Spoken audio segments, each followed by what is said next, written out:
The hospital's fluorescent lights flickered, casting jagged shadows across the empty corridor as Dr. Elias Hart stumbled out of the OR, his scrubs stained with the weight of a 12-hour shift. He was 32, but tonight, he felt a decade older. His heart heavy with the boy he couldn't see, an 18-year-old whose chest had caved under a car wreck's cruelty. Elias pressed his palms against his eyes, willing the tears to stay locked inside. But the silence screamed louder than any grief.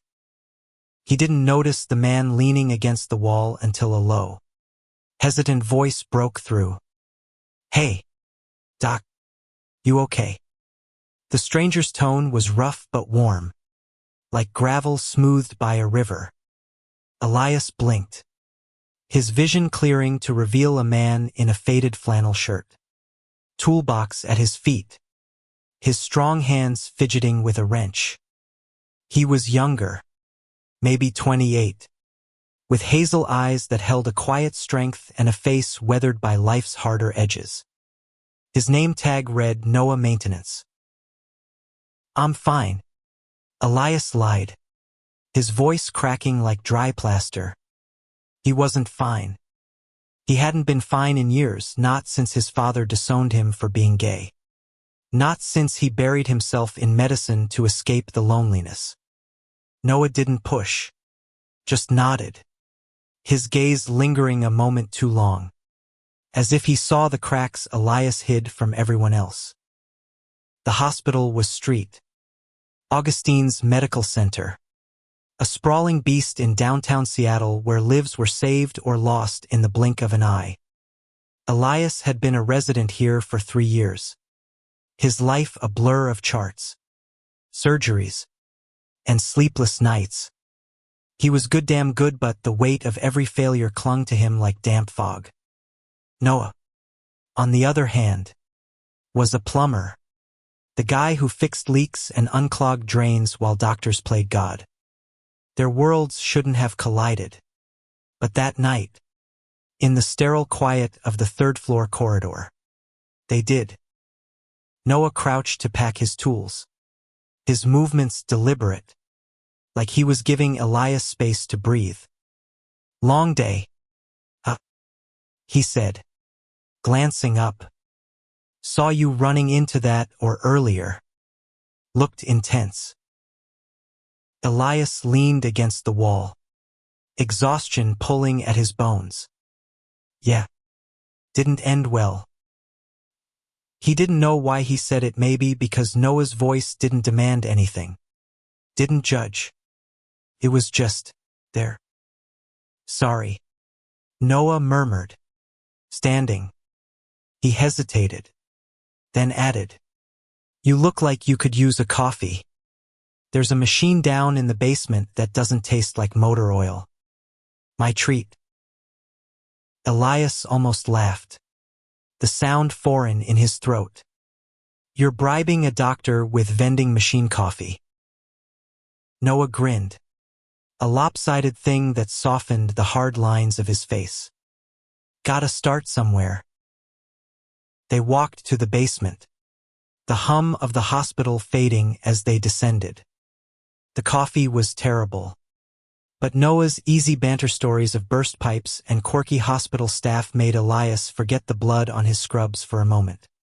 Noah didn't ask about the OR, didn't pry into the pain. He just listened, his presence steady, like an anchor in a storm Elias hadn't realized he was drowning in. Over the next week, their paths crossed more often. A leaky faucet in the staff lounge, a busted pipe in the ICU. Noah was always there, toolbox in hand, his quiet humor cutting through Elias's fatigue. They shared more bad coffee, then sandwiches from the cafeteria, then stories. Elias learned Noah had grown up in a small town outside Seattle, raised by a single mom who worked 2 jobs. Noah had been the kid who fixed neighbors' sinks to help pay the bills. But he carried scars, 2 whispers of a past he didn't talk about, a shadow in his eyes when certain topics came up. One night, after a grueling shift, Elias found Noah sitting on the hospital's rooftop garden, a hidden spot few staff knew about. The city skyline glittered below, but Noah was staring at the stars, a beer can in his hand. "Stole this from the nurse's break room," he admitted, offering Elias a sip. "Don't tell." Elias took it, their fingers brushing. The contact sent a jolt through him, unfamiliar and terrifying. He hadn't let anyone close in years. Not since his family's rejection had taught him love was a risk he couldn't afford. But Noah's warmth, his sincerity, chipped away at that wall. "Why do you keep talking to me?" Elias asked, his voice barely above a whisper. Noah shrugged, his eyes on the horizon.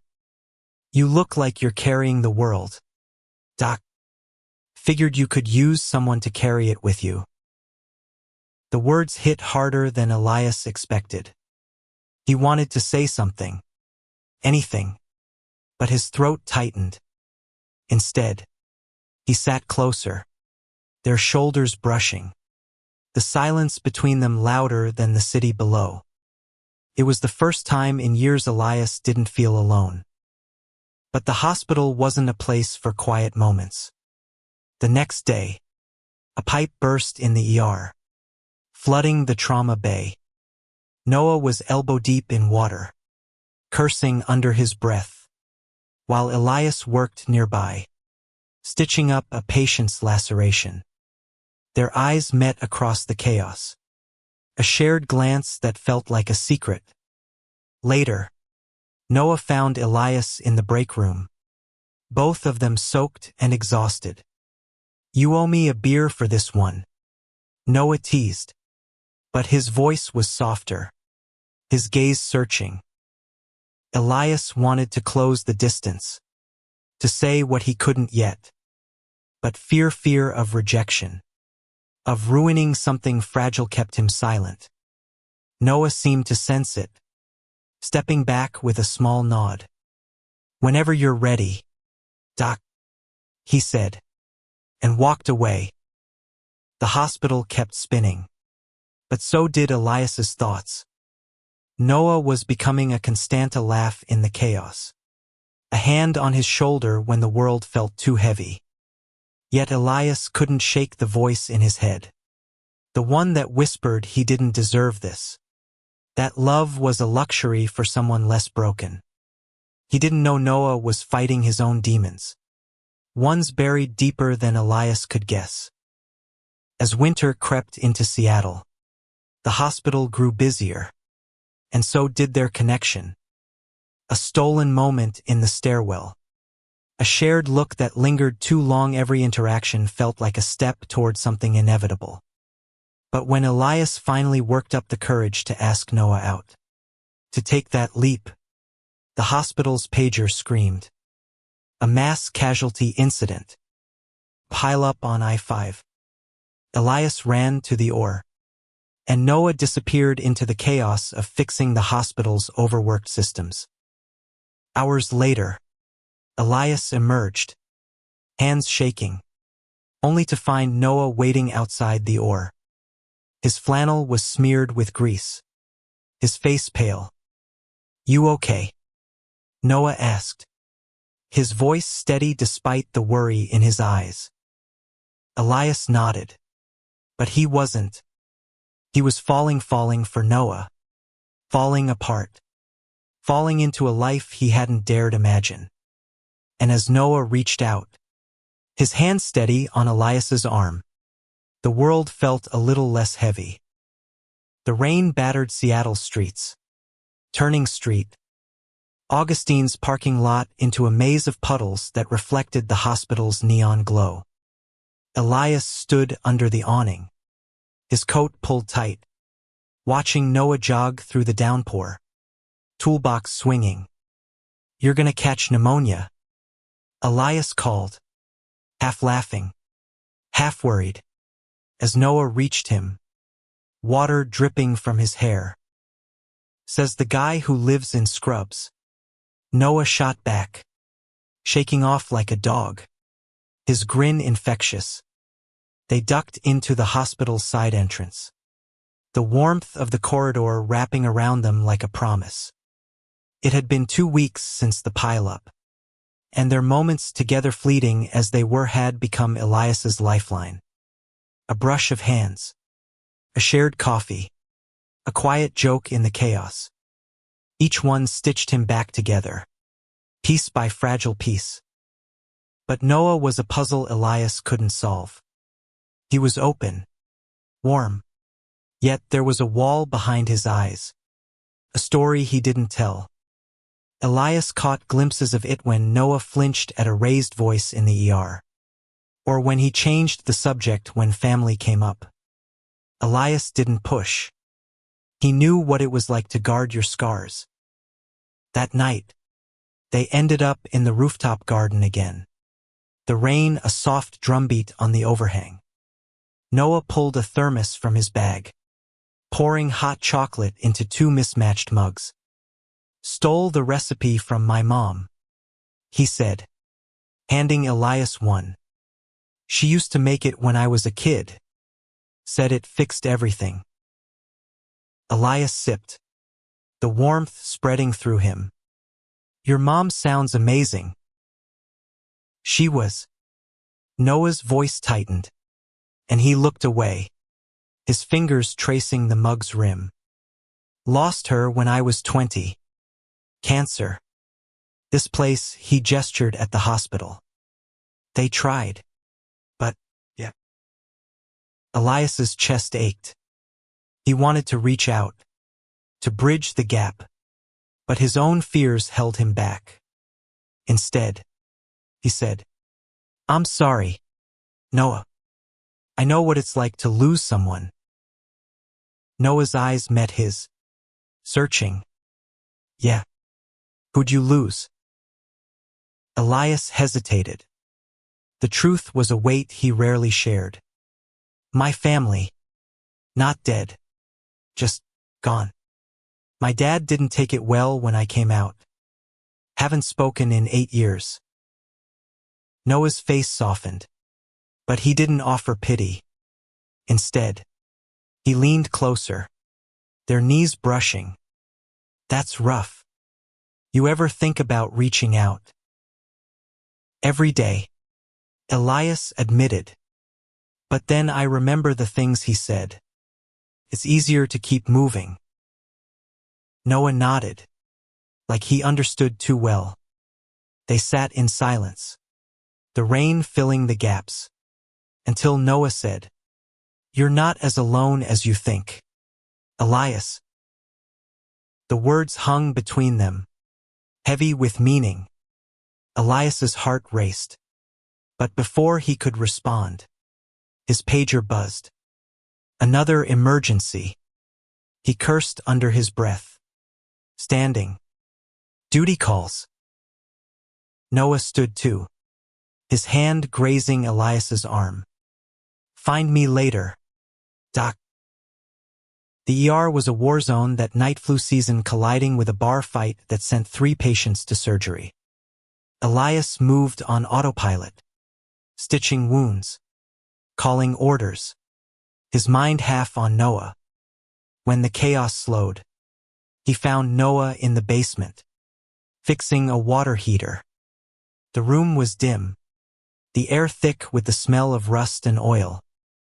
"You're still here?" Elias asked, leaning against the doorframe. Noah looked up, wiping sweat from his brow.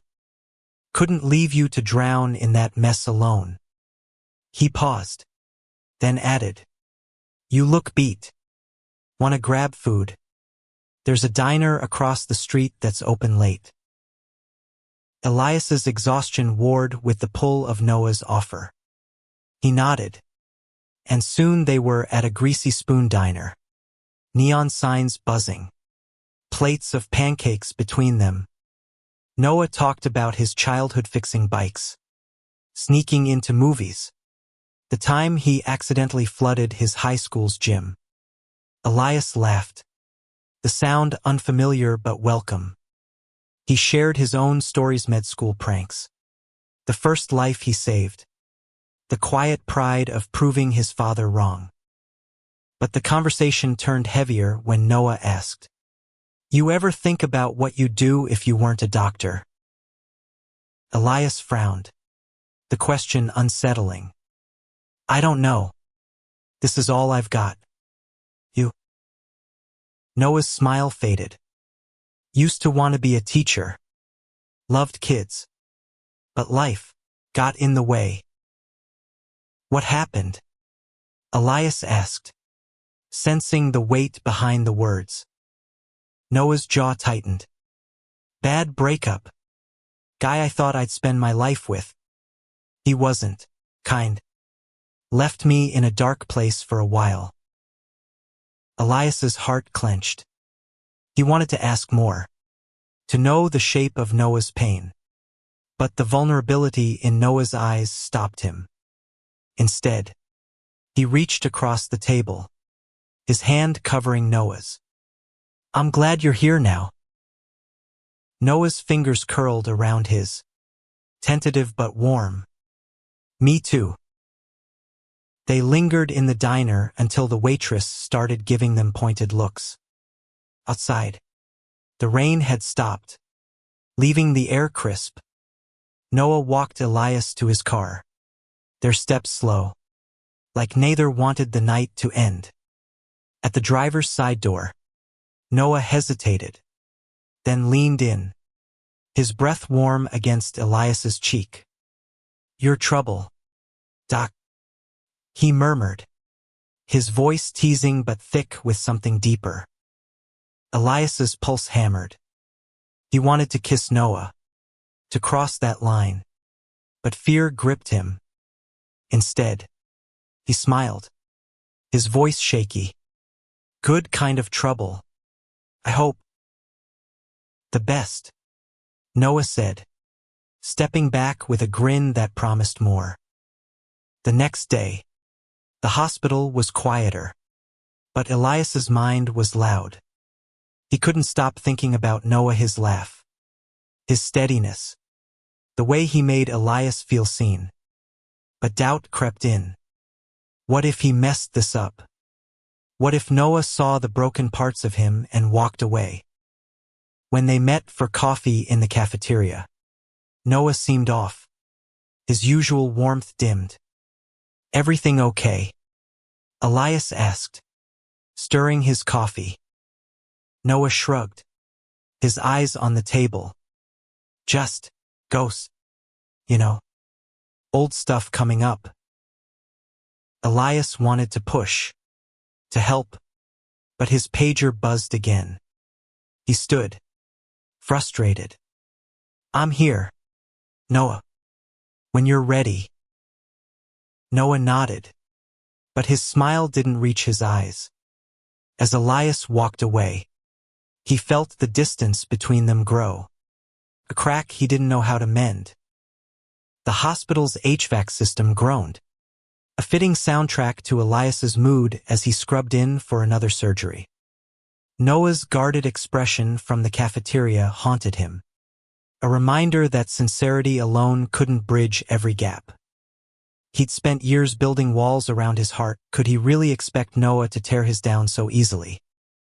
The surgery was a success, but Elias's thoughts were elsewhere. He found Noah later, fixing a sink in the pediatric wing. The sight of him, sleeves rolled up, humming softly as he worked, eased the knot in Elias's chest. "You're good with your hands," Elias said, leaning against the counter. Noah glanced up, a flicker of his usual grin returning. "Better than you with a scalpel." "Close call," Elias teased, but his smile faded. "You seemed off earlier. Wanna talk?" Noah's hands stilled, the wrench clattering against the pipe. He sighed, wiping his brow. "It's stupid. Just Today's the anniversary of when things went south with my ex. Brings up crap I thought I'd buried. Elias nodded, giving him space. Not stupid. Pain doesn't keep a calendar. Noah's eyes met his, raw and searching. You ever feel like you're waiting for the other shoe to drop? Like things are too good, so they're bound to break. All the time, Elias admitted. He thought of his father's voice, calling him a disappointment, of the patience he couldn't save, of the fear that Noah might see the real him and leave. But sometimes you gotta trust it won't. Noah's laugh was bitter. Easier said than done. They stood in silence, the hospital's hum filling the space. Then Noah straightened, his voice softer. You make it easier, though, being around you.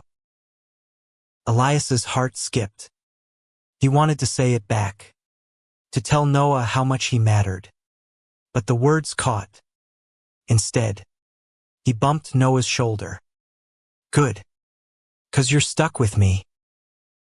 The moment broke when a nurse called Elias away. But the warmth lingered. Over the next few days, they fell into a rhythm-shared lunches, late-night talks in the rooftop garden, moments stolen between crises. Noah opened up more, sharing stories of his mom's laughter, his love for fixing things, the way he'd always wanted a dog but never had the space. Elias shared too his dreams of opening a free clinic someday, his fear of failing those who needed him most. But the hospital wasn't kind to fragile things. A flu outbreak stretched the staff thin, and Elias was drowning in double shifts. Noah, too, was pulled into the chaos, fixing everything from overflowing toilets to a flooded radiology lab. Their moments together grew shorter, snatched in passing, but each one felt heavier, charged with unspoken feelings. One night, Elias found Noah in the basement, his hands trembling as he packed his tools. You okay? Elias asked, concern tightening his throat. Noah didn't look up. Got a call from my ex. He's in town. Wants to talk. Elias's stomach dropped. You gonna see him? Dunno, Noah said, his voice flat. Part of me wants closure. Part of me wants to keep the door shut. Elias wanted to beg him not to go, to stay here, with him.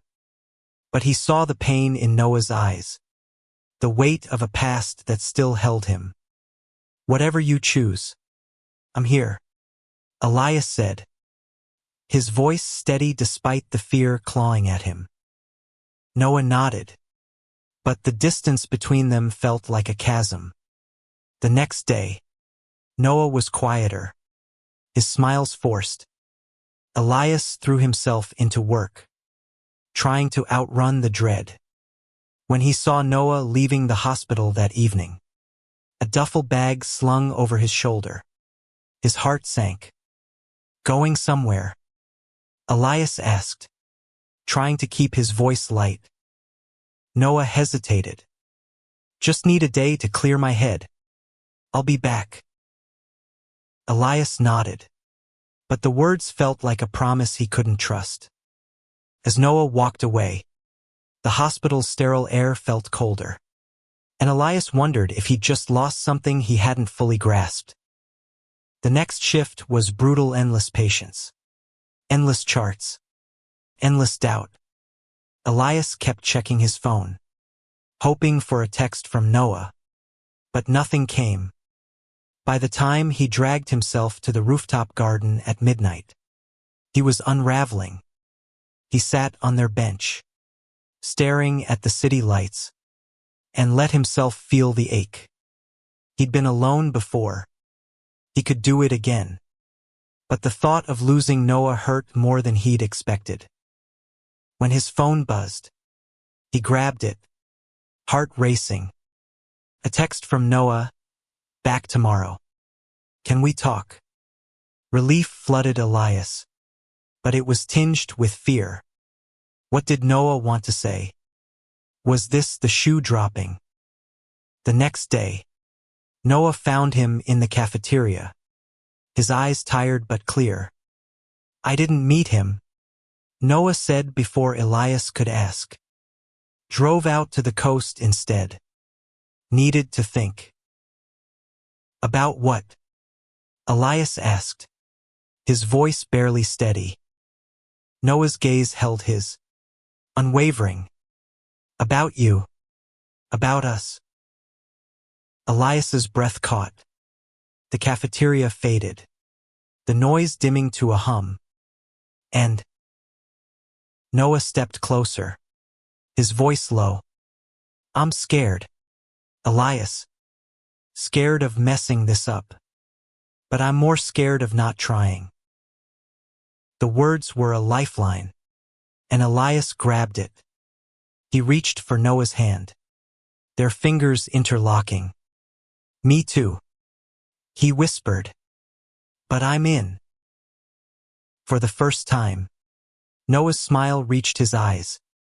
They stood there, hands clasped, the hospital buzzing around them. But in that moment, it was just them, two broken hearts daring to heal. The hospital's fluorescent lights buzzed overhead as Elias and Noah stood in the cafeteria, hands still clasped, the weight of their words settling like dust after a storm. Elias's heart pounded, a mix of fear and hope, as Noah's thumb brushed over his knuckles, grounding him. They were in, both of them, but the world outside their bubble was still a minefield. They found their way to the rooftop garden, the night air crisp with the promise of winter. Seattle's skyline glittered below, indifferent to the quiet revolution unfolding on a hospital bench. Noah sat close, his warmth a contrast to the chill. So, what now? He asked, his voice teasing but laced with vulnerability. Elias laughed, the sound shaky. You're asking me. I'm the guy who lives for schedules. But this, he gestured between them. This is uncharted. Noah's grin was soft, almost shy. Guess we figure it out together. They did. Over the next week, their connection deepened in stolen moments, a quick coffee before a shift, a shared glance in a crowded hallway, a late-night text that made Elias smile despite his exhaustion. Noah started leaving notes in Elias's locker. Silly things like, don't let the vending machine win, or, you owe me pancakes. Elias kept them all, tucked into his coat pocket like talismans. But the hospital was relentless. A norovirus outbreak hit, filling beds and stretching Elias to his breaking point. He barely saw Noah, their schedules misaligned. And when they did cross paths, exhaustion dulled their spark. One night, Elias snapped at a nurse over a misplaced chart, his temper fraying. Noah, fixing a light in the same room, caught his eye and shook his head, a gentle reminder to breathe. Later, in the basement, Noah cornered him. You're running on fumes. Doc, when's the last time you slept? Elias rubbed his eyes, the weight of the week crashing down. I don't know. Tuesday. Noah's jaw tightened. That's not sustainable. You're gonna burn out. I'm fine, Elias said, but his voice cracked. He wasn't fine. He was terrified of failing his patients, of losing Noah, of not being enough. Noah stepped closer, his hands on Elias's shoulders. You don't have to be a hero every second. Let me help. Elias wanted to argue, But Noah's steadiness disarmed him. They ended up at the diner again, sharing fries in silence, the kind that didn't need filling. Noah talked about his mom's old garden, how she'd plant sunflowers every spring. Elias shared his med school days, the late nights studying by candlelight when his power got cut off. They were building something, piece by piece. But the fear lingered. What if it wasn't enough? The answer came in a crisis. A pipe burst in the maternity ward, flooding the nursery. Noah was there in minutes, wading through water, while Elias helped evacuate tiny, wailing newborns. They worked side by side. Noah's calm focus a counterpoint to Elias's urgency.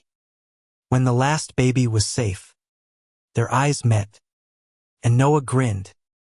"We make a good team, Doc." Elias's chest warmed. "Yeah, we do." But the hospital wasn't the only battleground. Noah's ex called again, leaving a voicemail that Elias overheard while Noah fixed a sink in the staff lounge. The voice was smooth, manipulative, promising to make things right. Noah deleted it, his face tight, but Elias saw the ghosts resurface. "You okay?" Elias asked, his voice soft. Noah nodded, but his hands shook. "He's got a way of getting under my skin. Always did." Elias hesitated, then took a risk. "What did he do to you, Noah?" The question hung heavy. Noah's eyes darkened, and for a moment, Elias thought he'd shut down. But then he spoke, his voice low. "He was controlling, made me feel small, like I was nothing without him. Took me years to see it wasn't love." Elias's heart ached. He reached for Noah's hand, squeezing gently. "You're not nothing. You're everything." Noah's breath hitched, and he leaned in, their foreheads touching. "You're gonna ruin me, Elias." "Good," Elias whispered, his lips brushing Noah's cheek. It wasn't a kiss. Not yet. But it was close. A promise of more. The moment was shattered by Elias's pager. Another emergency pulling him away. But as he ran to the oar, Noah's touch lingered. A reminder that some things were worth fighting for. The next day, Elias found a note in his locker. "Meet me on the roof. 10 p.m. Bring coffee." He smiled, the hospital's chaos fading for a moment. That night, under a blanket of stars, Noah was waiting. A picnic of diner takeout spread out on their bench. "Figured we deserved a date," Noah said, his voice shy. Elias's heart swelled. They ate, laughed, and shared stories, the city humming below. When Noah's hand found his, Elias didn't pull away. They sat in silence, the kind that spoke louder than words. And for the first time, Elias believed they could make this work. But life had other plans. The next morning, a patient flatlined under Elias's handsome young man, barely 20, gone in seconds. The failure crushed him, dragging up every doubt, every fear. He hid in the stairwell, head in his hands, until Noah found him. "You can't save everyone," Noah said, sitting beside him. Elias's voice broke. "I should have done more." Noah's arm wrapped around him, steady and warm. "You did everything you could. That's enough." It wasn't. But Noah's presence made it bearable. As they sat there, Elias realized he wasn't just falling for no, he was already in deep. And there was no going back. The hospital's sterile hum was a constant. But Elias barely heard it anymore. Noah's arm around him in the stairwell had shifted something. Like a crack letting light into a darkened room. They were building a fragile bridge. But the world kept testing its strength. Winter tightened its grip on Seattle. And Street. Augustine's was a pressure cooker. Elias was buried in charts. His eyes burning from lack of sleep. While Noah tackled endless maintenance calls, leaky pipes. Broken heaters. A hospital fighting to stay functional. Their moments together were brief but electric. Like sparks in a storm. A stolen kiss in the basement. Noah's lips warm against Elias's. Left him dizzy. A late-night text, miss you. Doc kept him going through a grueling shift. But the past wasn't done with them. Noah's ex, Caleb, showed up at the hospital, waiting in the lobby like a ghost that refused to stay buried. Elias saw him first, a tall man with sharp cheekbones and a smile that didn't reach his eyes. Noah froze when he spotted him, his toolbox clattering to the floor. What's he doing here? Elias asked, his voice tight. Noah's jaw clenched. I don't know. I told him I was done. Elias wanted to stay, to shield Noah, but a trauma case pulled him away. When he returned hours later, Noah was in the break room, pale and quiet. He just wanted to talk. Noah said, his voice flat. Said he's changed. Wants me back. Elias's stomach twisted. And what did you say? Noah's eyes met his, steady despite the pain. I told him I've got something better now. Relief flooded Elias, but it was tinged with fear. Caleb's presence was a shadow, a reminder that love could hurt as much as it healed. He reached for Noah's hand, squeezing. I'm glad you're here. Noah's smile was small but real. Me too. They tried to reclaim their rhythm. But Caleb's visit lingered. Noah was jumpier. His laughs quieter. Elias noticed him checking his phone more. His shoulders tense. One night, in the rooftop garden, Elias couldn't hold back. He's still getting to you, isn't he? Noah sighed, rubbing his neck. It's not him. It's me. I let him make me feel worthless for so long. Sometimes I still hear his voice in my head. Elias's heart ached. He pulled Noah close, their breaths mingling in the cold air. You're not worthless. You're the best thing in my life. Noah's eyes glistened, and he kissed Elias, slow and deep, like he was anchoring himself. It was their first real kiss, and it felt like a vow. But the hospital didn't care about vows. Elias's pager buzzed, and Noah's phone lit up with an emergency maintenance call. They parted with a promise to meet later, but the unease lingered. The next day, Elias overheard a nurse talking about a creepy guy lurking near the maintenance office. His gut told him it was Caleb. He found Noah in the basement, his face drawn. He's been texting me, Noah admitted. Says he just wants to see me one last time. Don't, Elias said, his voice sharper than he meant. He doesn't deserve you. Noah's laugh was hollow. I know, but it's hard to shut the door when someone keeps knocking. Elias wanted to fix it, to protect Noah, but he didn't know how. Instead, he invited Noah to his apartment after their shifts of first. The idea of letting Noah into his space, his life, was terrifying, but it felt right. Noah agreed, his smile hesitant but warm. That night, Elias's small apartment felt alive with Noah's presence. They cooked spaghetti, laughing when the sauce splattered, and sat on the couch with a movie neither watched. Noah's head rested on Elias's shoulder, and for a moment, the world was perfect. But when Noah's phone buzzed, his body tensed. Another text from Caleb.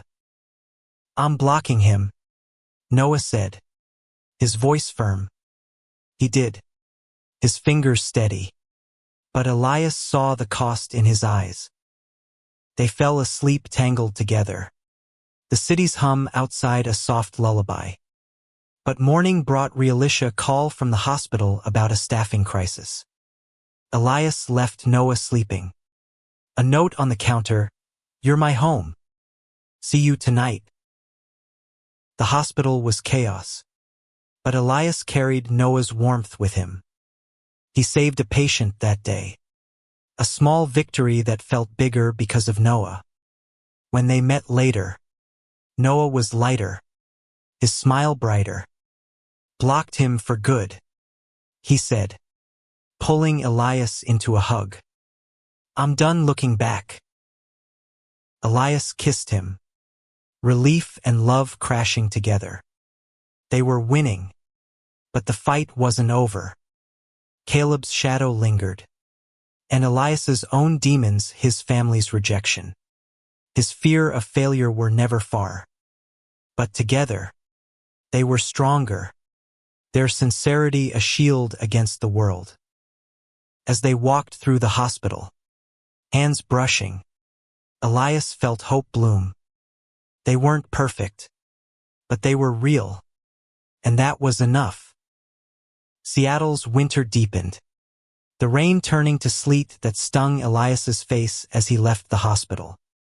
Noah was waiting by his car, a scarf wrapped loosely around his neck, his breath visible in the cold. "Thought you might need a ride," Noah said, his grin softening the chill. Elias laughed, climbing into Noah's beat-up truck. The heater rattled, but the warmth of Noah's presence was enough. They drove to a quiet park, the city's noise fading as they walked under bare trees, their hands finding each other naturally. It was a moment of peace, a rarity in their chaotic lives. But peace was fragile. Back at the hospital, rumors spread about a maintenance worker being harassed by an outsider. Elias's gut twisted. He knew it was Caleb. When he confronted Noah, the plumber's face was grim. "He showed up at my apartment last night," Noah admitted. "Didn't let him in. But he's not giving up." Elias's fists clenched. "You need to get a restraining order." Noah shook his head. "I don't want to escalate it. He'll get bored and leave." But Elias wasn't so sure. Caleb's persistence felt like a storm cloud, threatening everything they'd built. He wanted to protect Noah, to fix this, but Noah's stubborn independence stopped him. "Just be careful," Elias said, his voice tight. Noah nodded, pulling him into a quick hug. "I've got you. I'll be fine." The hospital didn't give them time to dwell. A mass casualty incident, a bus crash on icy roads flooded the ER. Elias was in the OR for hours, his hands steady but his mind on Noah. When he finally emerged, he found Noah in the maintenance office, soaked from fixing a burst pipe in the storm. Their eyes met, and Noah's tired smile was a lifeline. "You look like hell," Noah teased, tossing Elias a towel. "Says the guy who's half drowned." Elias shot back, but his heart wasn't in it. He pulled Noah close, the damp fabric of Noah's shirt cold against his skin. "I was worried." Noah's arms tightened around him. "I'm here, Elias. I'm not going anywhere." But Caleb wasn't done. The next day, Elias found a note slipped under his locker door. Written in sharp, angry scrawl, "He's mine. Back off." His blood ran cold. He showed it to Noah, whose face paled. "He's unhinged," Noah muttered. "I didn't think he'd go this far." They reported it to hospital security, who promised to keep an eye out. But the threat hung heavy. Elias started walking Noah to his truck every night, his eyes scanning the shadows. Noah tried to keep things light, joking about Elias being his bodyguard. But the tension was palpable. One night, in the rooftop garden, Noah broke. "I'm sorry," he said, his voice cracking. "I brought this into your life." Elias cupped his face, his thumbs brushing Noah's cheeks. "You're worth it. We'll get through this." Noah's eyes searched his, desperate and hopeful. "You really believe that?" "I do," Elias said, and he kissed Noah, pouring every ounce of his heart into it. The world fell away, leaving just them, two men fighting for something real. The hospital's chaos didn't relent, but their bond grew stronger.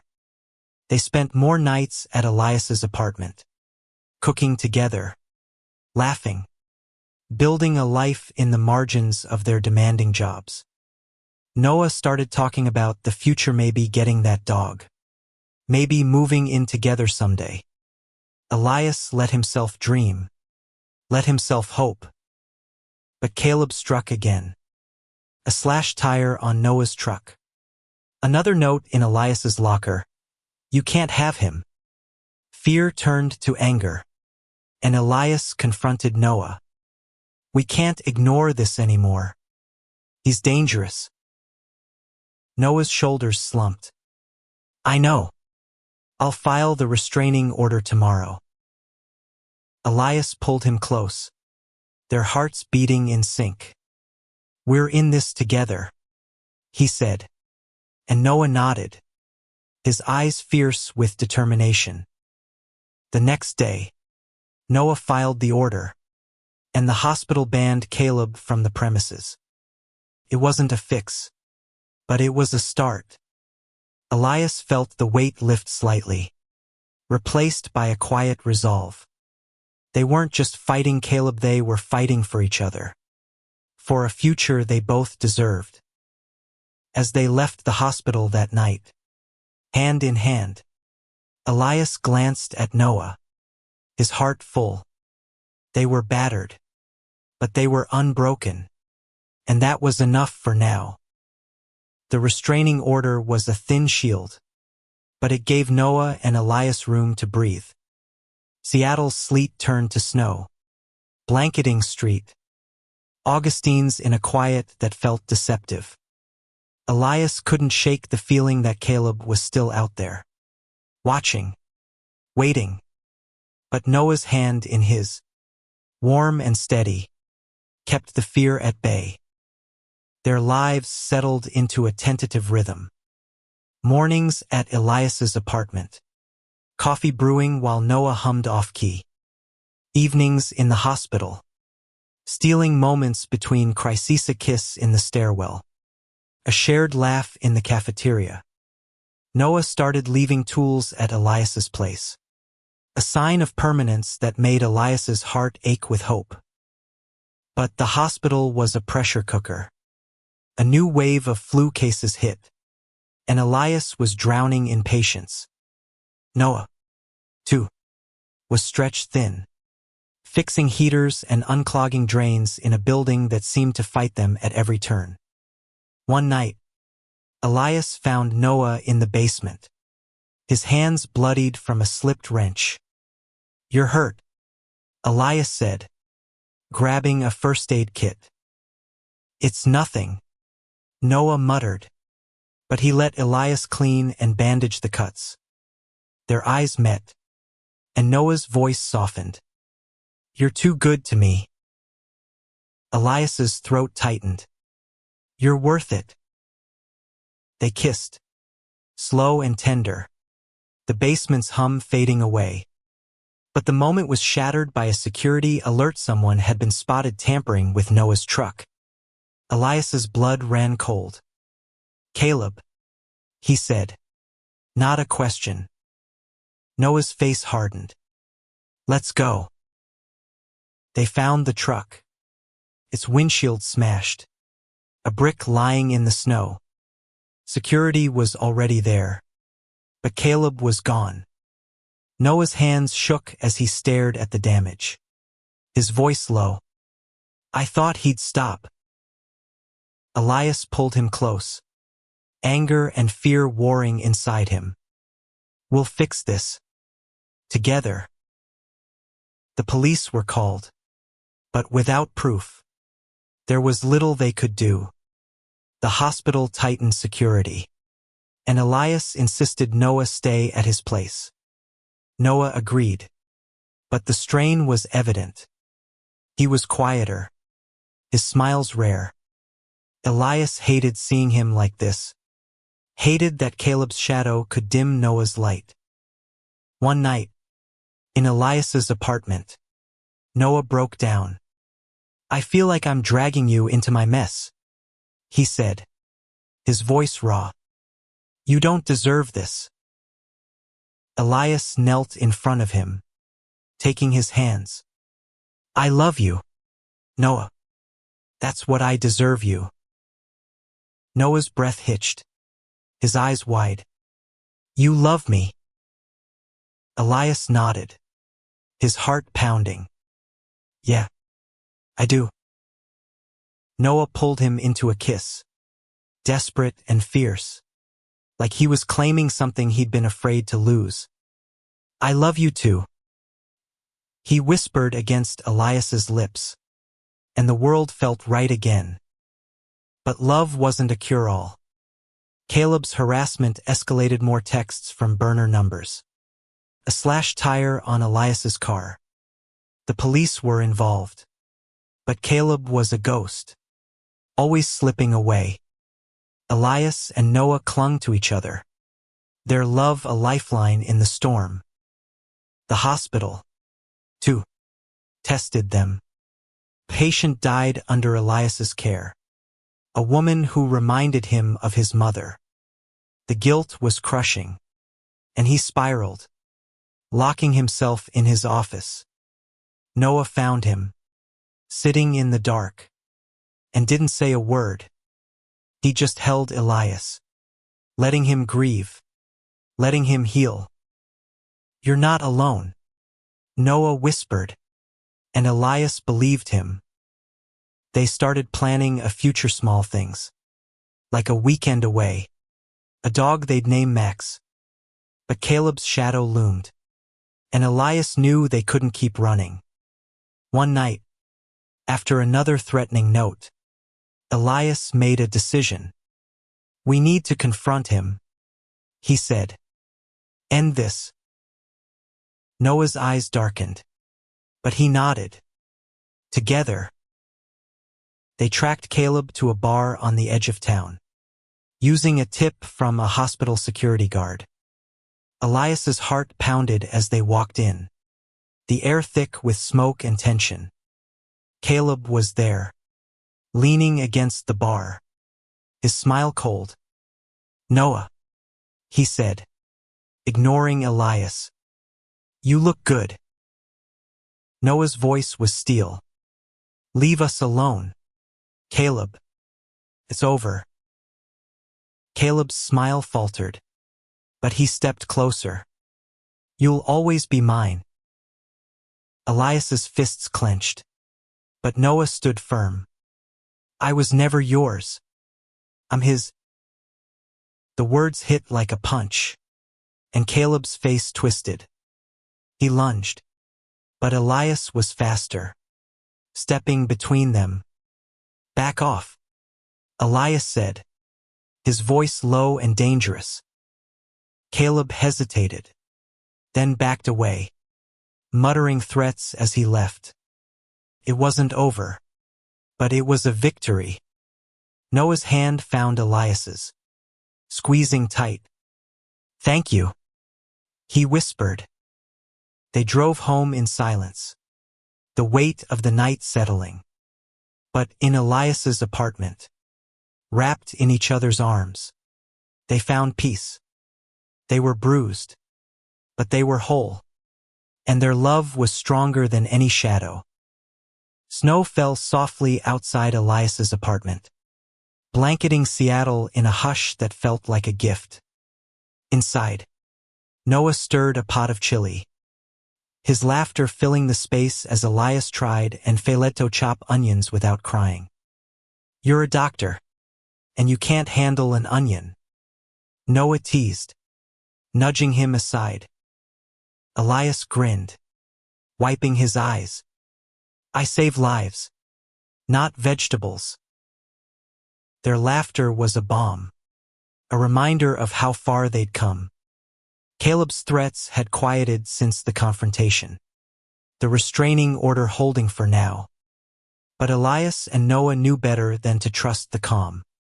They'd learned to cherish the quiet moments, to hold each other a little tighter.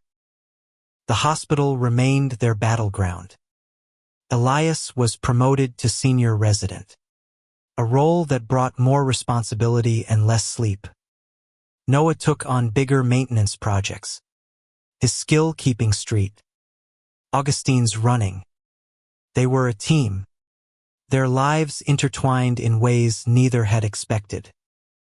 One night, in the rooftop garden, Noah pulled Elias close, the snow dusting their coats. "I've been thinking," Noah said, his voice soft. "About us. About forever." Elias's heart skipped. "Yeah." Noah reached into his pocket, pulling out a small, worn keychain, a tiny wrench engraved with their initials. "It's not a ring," he said, his cheeks red. "But it's a start.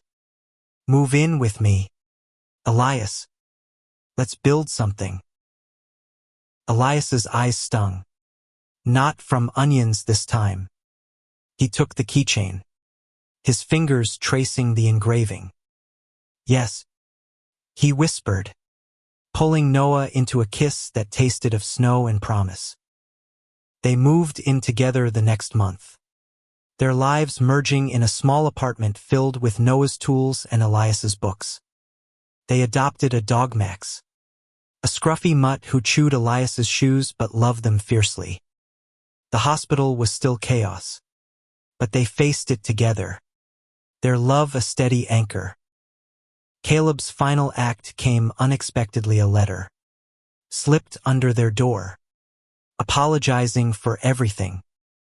It was shaky, sincere, a sign he'd finally let go. Noah burned it in the sink, his hand in Elias's. "It's over," he said, and Elias believed him.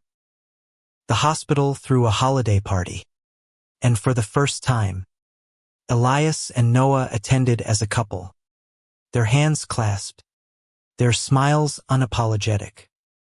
Colleagues noticed, some whispering, others smiling, but Elias didn't care. He had Noah, and that was enough. One night, after a grueling shift, Elias found a letter in his locker, not from Caleb, but from his father. It was short, awkward, an olive branch after years of silence. "I'm sorry. Can we talk?"